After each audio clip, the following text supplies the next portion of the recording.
Hey everyone, Erin here. Welcome to my YouTube channel, The Impatient DIYer. Today we're going to be making a super simple, super fun snowball pom-pom winter garland.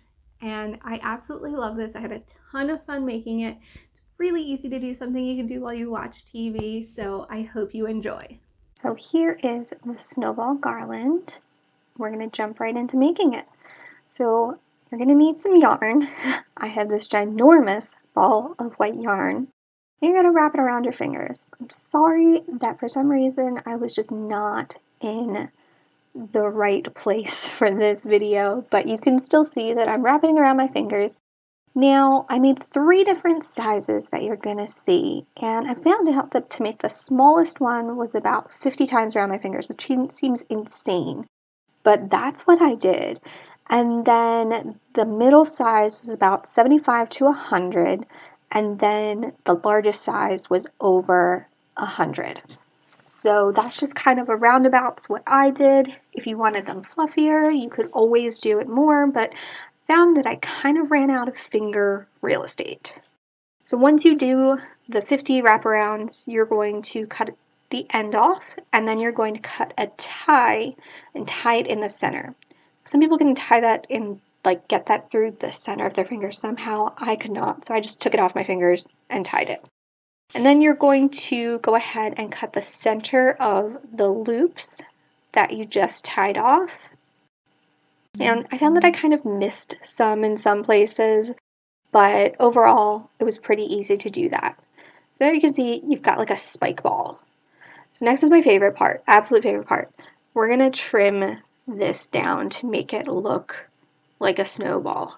Now, I don't know about you guys, but I did a couple of lockdown haircuts in 2020, and that's what I felt like I was doing. I felt like I was just giving my snowball this cute little haircut, making him look beautiful, and I just really, really enjoyed this part. I watched a lot of TV to make all of these.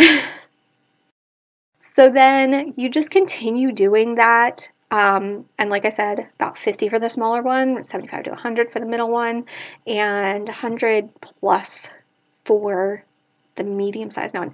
Now the big one, the bigger one, that one was super tough. I really ran out of finger real estate for that one, so I don't think I'll be making any more that are like that big. That one was probably like 150 times around my finger. So you could see, just trimming him up. I think it took me like 15 minutes each to make these, so yeah, a good hour-long show on the TV. You can make a cute garland.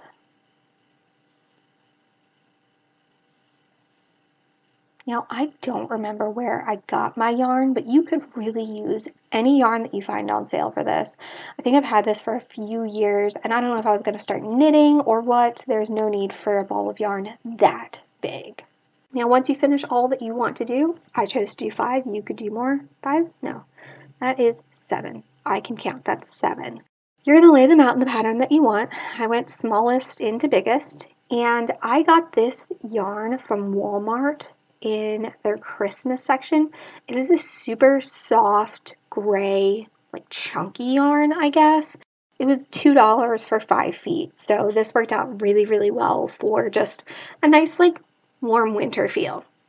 So the way I'm attaching it, you can see here, I'm just tying a knot with 2 different sides of the original ball that I made.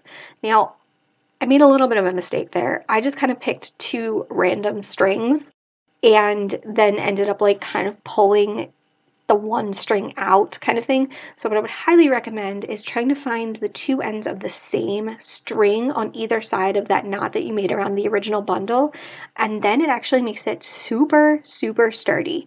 And I did that by just like pulling a string and seeing which one moved on the other side, if that makes sense. It was a learning curve, but that worked out best for me, and I think it would work really, really well for you. And even like the tiniest snowballs were easy for me to tie that way. So you can see, not perfect, needs a little fluffing, but I think it turned out super cute.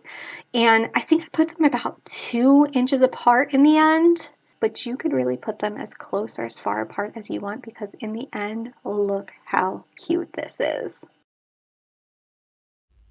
And that's all for this tutorial. I really hope that you guys got something out of all the little tips and tricks that I provided for you guys. I really think that making these can go with any decor for any holiday, and they're just a ton of fun to have around. And you know, if you don't want to make a snowball garland, you could always have an indoor snowball fight.